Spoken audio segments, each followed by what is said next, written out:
नमस्कार प्रिय दर्शक बंधुरा आशा करी आपनारा सकलेई भालो आछेन। तो बंधुरा आमादेर आजकेर आलोचनार विषयबस्तु हलो देव पूजार्थे पुष्प चयन करा बा फुल तोलार किछु नियम ओ विधिनिषेध एवं फुल तोलार मंत्र। आपनारा जारा चैनलटी एखोनो सबस्क्राइब करेननि तादेर काछे आमार अनुरोध कृपा करे आमादेर मुकुंदमाला यूट्यूब चैनलটিকে सबस्क्राइब करे आमादेर साथे जुक्त थाकुन। प्रिय दर्शक बंधुरा चलुन ताहले आमरा फिरे जाई आमादेर आलोचनार मूल स्रोते। सनातन धर्म एवं शास्त्र अनुसार फुल तोलार किछु विधि विधान आछे। आपनारा जारा देव पूजार्थे पुष्प चयन करेन तारा सकाल बेलाय प्रथमे स्नान आदि सम्पन्न करे शुद्ध वस्त्र धारण करे प्रार्थना करबेन এই মন্ত্র দ্বারা। মন্ত্রটি হলো মা নু শোকং পুরুষ তং স্থান তয়া স্থান ত্যাগং চ মা কুরু মম ইষ্ট পূজনার্থয় প্রার্থয়ামি বনস্পতি। এই মন্ত্রটি प्रथमे जप करुन और बनस्पतिर काछे प्रार्थना करुन। मंत्रटिर अर्थ हलो हे वृक्ष तुमी दुख करो ना एवं निज स्थान त्याग करो ना। आमी देव पूजनार्थे आमार इष्ट देवतार पूजार्थे तोमा हईते पुष्प चयन करितेछि। कृपा करे आमार प्रार्थना स्वीकार करो और आमाय देव पूजार्थे पुष्प प्रदान करो। এই ভাবে প্রার্থনা করবেন বনস্পতির কাছে। আর প্রথম ফুলটি তোলার আগে মন্ত্র বলবেন ওম বরুণায় নমঃ। তারপর দ্বিতীয় ফুলটি তোলার আগে আবার মন্ত্র বলবেন ওম ব্রহ্মায় নমঃ এবং তৃতীয় ফুলটি তোলার আগে मंत्र बोलबेन ओम पृथ्वी नमः। এই ভাবে তিনবার मंत्र उच्चारणের মাধ্যমে তিনটি ফুল চয়ন করবেন এবং ফুলদানিতে রাখবেন। তারপর আপনার প্রয়োজন অনুসারে আপনি পুষ্প চয়ন করুন। তাছাড়া পুষ্প চয়ন করার আরেকটি মন্ত্র উল্লেখিত আছে। মন্ত্রটি হলো শ্রী মন্মহা গুণাধিপতয়ে নমঃ এবং শ্রী লক্ষ্মী নারায়ণাভ্যং নমঃ। আপনি এই মন্ত্রগুলো উচ্চারণের মাধ্যমেও পুষ্প চয়ন করতে পারেন, কিন্তু স্মরণ রাখবেন পুষ্প চয়ন করার ফুল তুলিবার সঠিক সময় প্রাতঃকাল হইতে দুপুর বেলায় মধ্যাহ্ন স্নানের आगे पर्यन्त সময়টিকে সবচেয়ে সঠিক বলে মনে করা হয়। তাই প্রাতঃকালে স্নান করার পর থেকে শুরু করে মধ্যাহ্নকালীন স্নানের আগে পর্যন্ত সময়টিকে পুষ্প চয়ন করার সবচেয়ে উপযুক্ত সময় বলে শাস্ত্রে বর্ণিত করা হয়েছে। যদি স্নান না করে পুষ্প চয়ন করেন তাহলে ঘোর পাপ হয়।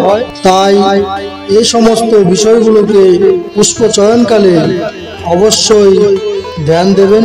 ফুল তোলার আগে আরেকটা গুরুত্বপূর্ণ বিষয় যা সর্বদা পালন করা উচিত, পুষ্প চয়ন করার জন্য বনস্পতির কাছে পূর্ব দিশায় মুখ করে প্রথমে উল্লেখিত মন্ত্রটি পাঠ করবেন আর প্রার্থনা করবেন এবং পূর্ব দিশায় মুখ করে পুষ্প চয়ন করবেন। তো দর্শক বন্ধুরা, সাধারণত কিছু নিষিদ্ধ ফুল যা শাস্ত্রে উল্লেখিত করা হয়েছে, চলুন জেনে নেওয়া যাক কোন ফুল ভগবানের চরণে অর্পণ করা উচিত নয়, যা করলে গৃহে ঘোর অমঙ্গলের প্রবেশ ঘটে। তাই এই বিষয়গুলি জেনে রাখা অত্যন্ত আবশ্যক। ভগবানকে অর্পিত করা ফুল নির্মল হয়। যে ফুলের ঘ্রাণ কারো দ্বারা শুকা হয়েছে বা গ্রহণ করা হয়েছে, অথবা যে ফুল কারো অঙ্গে স্পর্শ হয়েছে সে ফুল ভগবানকে অর্পণ করবেন না। কিন্তু এক্ষেত্রে ভ্রমর যদি ফুলের ঘ্রাণ গ্রহণ করে তাহলে সে ফুল দূষিত হয় না, কারণ এটি প্রকৃতির নিয়ম। যে ফুল অপবিত্র পাত্রে রাখা হয়েছে, অপবিত্র স্থানে উৎপত্তি হয়েছে, আগুনের ছোঁয়া লেগেছে এবং পোকামাকড় দ্বারা ছিদ্র হয়েছে, যে ফুলের পাপড়ি মজে গেছে বা পাপড়ি ছিঁড়ে গেছে এবং যে ফুল মাটিতে পড়ে গেছে, আর যে ফুলের মধ্যে বিভিন্ন রকমের দুর্গন্ধ থাকে বা নির্গন্ধযুক্ত ফুল, এই ধরনের ফুলকে ভগবানের চরণে অর্পণ করবেন না। যে ফুল বায়ে হাত দ্বারা চয়ন করা হয় বা বায়ে হাত দ্বারা নিয়ে আসা হয় অথবা কোনো পাতায় করে ফুল তুলে নিয়ে আসা হয় দেব পূজার্থে, সে ফুল ভগবানের চরণে অর্পণ করা বর্জনীয়। তাই ফুল চয়নকালে এই বিষয়গুলো অবশ্যই মনোযোগ দেবেন, শ্রদ্ধা ভক্তির সাথে পুষ্প চয়ন করবেন আর ভক্তি সহকারে নিয়মানুসারে পুষ্প বৃক্ষ হইতে চয়ন করে দেব পূজার্থে মন্দিরে বা গৃহের পূজাস্থলে নিয়ে আসবেন। এবং এক্ষেত্রে আরেকটি বিষয় মনোযোগ দেওয়ার প্রয়োজন আছে, তা হলো ফুল তোলার সময় ফুলের কুড়ি কখনোই ছিঁড়বেন না, কারণ ফুলের কুড়ি ভগবানের চরণে অর্পণ করা নিষেধ। কিন্তু এই বিধিনিষেধটি পদ্ম ফুল বা কমলের প্রতি লাগু হয় না। ফুল তোলার পর কখনো জলে ডুবিয়ে ধোবেন না, কেবলমাত্র ফুলকে শুদ্ধ করার জন্য জলের সাথে চন্দন মিশ্রণ করে সেই চন্দন মিশ্রিত জল ফুলের উপর ছিটিয়ে ফুলগুলোকে বিশুদ্ধ করে নিতে পারেন। তো বন্ধুরা, এতক্ষণ আমরা জানলাম কোন ফুল ভগবানের চরণে অর্পণ করা বর্জনীয়।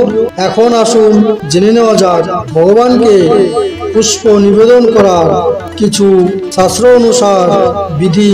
শাস্ত্র মতে ফুল, ফল, পাতা যা কিছু ভগবানকে চড়াবেন, শাস্ত্র অনুসারে ফুল, ফল বা পাতা যেভাবে প্রস্ফুটিত হয় বা উৎপন্ন হয় সেভাবেই ভগবানকে নিবেদন করা উচিত। যে কোনো ফুল উৎপন্ন হবার সময় ফুলের মুখ উপরিভাগে থাকে বা উপরের দিকে থাকে, তাই ভগবানকে ফুল অর্পণ করার সময় ফুলের মুখ সর্বদা উপরের দিকেই রাখা উচিত। ফুলের মুখ কখনো নিচের দিকে করে ভগবানকে নিবেদন করবেন না। কিন্তু দুর্বা এবং তুলসী মঞ্জরি বা বিল্বপত্রের ক্ষেত্রে এই নিয়মটি একটু ভিন্ন। দুর্বা এবং তুলসী দল নিজের দিকে করে এবং বিল্বপত্র নিচের দিকে মুখ করে অর্পণ করতে হয়। ফুল বা পুষ্প ডান হাতের করতলে উপরের দিকে মুখ করে মধ্যমা এবং অনামিকা আঙ্গুল দ্বারা আর বৃদ্ধা আঙ্গুলের সহায়তায় ফুল ভগবানের চরণে অর্পণ করবেন এবং পূজা সম্পূর্ণ হলে সেই ফুল পুনরায় ভগবানের চরণ হইতে নিচে নামানোর জন্য বৃদ্ধ আঙ্গুল এবং তর্জনীর সহায়তায় এবং পূজা সম্পূর্ণ হলে ভগবানকে অর্পিত ফুল ভগবানের চরণ হইতে পরিষ্কার করার জন্য বা নিচে নামানোর জন্য বৃদ্ধ আঙ্গুল এবং তর্জনীর সহায়তা গ্রহণ করবেন। তো প্রিয় দর্শক বন্ধুরা, আপনারা জানলেন পুষ্প চয়ন করা থেকে শুরু করে অর্পণ করা নিষিদ্ধ ফুল সম্বন্ধে এবং অন্যান্য তথ্য। আশা করি আমার এই ভিডিওটি আপনাদের কাছে ভালো লেগেছে। তাই আমি আপনাদের কাছে প্রার্থনা করি লাইক, শেয়ার এবং কমেন্ট করে আমাদেরকে প্রেরণা দেবেন, যাতে আরো সুন্দর সুন্দর তথ্যমূলক ভিডিও আমি আপনাদের সম্মুখে প্রস্তুত করতে পারি। আপনাদের আশীর্বাদের কৃপা প্রার্থনা করি। তো প্রিয় দর্শক, আজ এখানেই শেষ করলাম। পরবর্তীতে আবার একটি নতুন ভিডিওর সাথে দেখা হবে। হরে কৃষ্ণা, জয় শ্রী রাধা গোবিন্দ।